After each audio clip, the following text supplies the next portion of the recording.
As I set to record this video, I'm struck by the confluence of three themes. The importance of New Jersey in our church hymnology. It's my home state. The theme of thankfulness and gratitude for all that our Heavenly Father does, did, and will continue to do in our lives. And the third is a bit of a personal touchstone because this is the 50th hymn that we've considered together in this hymnology video series. So hang on, we got a lot to cover, and as always, 5 minutes to get it all in. So let's get started. The hymn I've chosen to consider today is Count Your Blessings, words by Johnson Oatman Jr. and music by EOXL. You know, there's no real story or event that inspired this hymn, but Oatman's desire to remind us of God's goodness made it become one of his own top 3 favorite hymns, and he wrote a lot of them. To begin, Johnson Oatman lived his whole life in Lumberton, New Jersey, just outside of Medford. He grew up in a home where singing was a way of life, and though he really wasn't much of a singer, he always wanted to somehow be involved in preaching the word through music. Well, he ended up doing just that because he wrote over 5,000 hymns. Now, we seldom think of this one as a Thanksgiving hymn, but it encourages us to consider our gratitude for the blessings God has given us, both good and bad. You see, sometimes we miss the blessing of seeing God's blessings because we don't acknowledge them. We're in such a hurry to move on to the next thing, we don't even take the time to acknowledge what we've been given. Most often, we're so caught up in our own problems that we fail to see God's hand at work through anything. You know, most of us enjoy Thanksgiving because we get to cast off our burdens for a day or two and just be thankful for the good things that we have.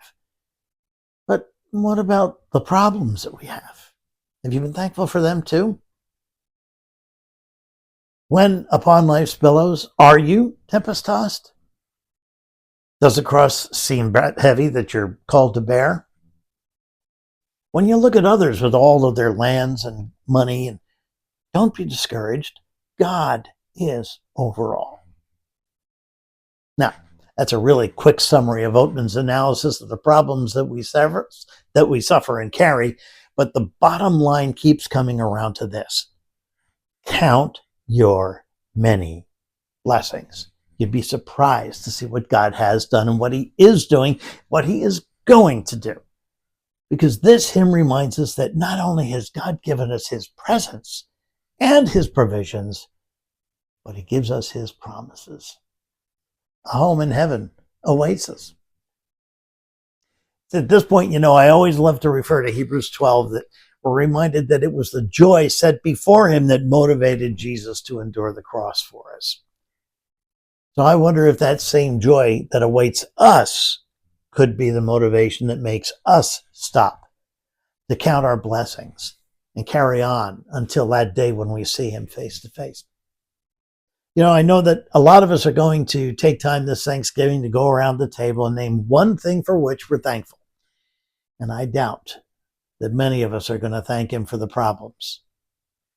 But I hope that each of us will realize that what we have, fortunate or unfortunate, is a gift from God. It will come out for good for his purposes.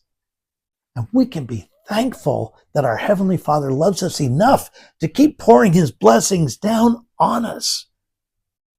Look for the blessings even in the rainfall and give thanks.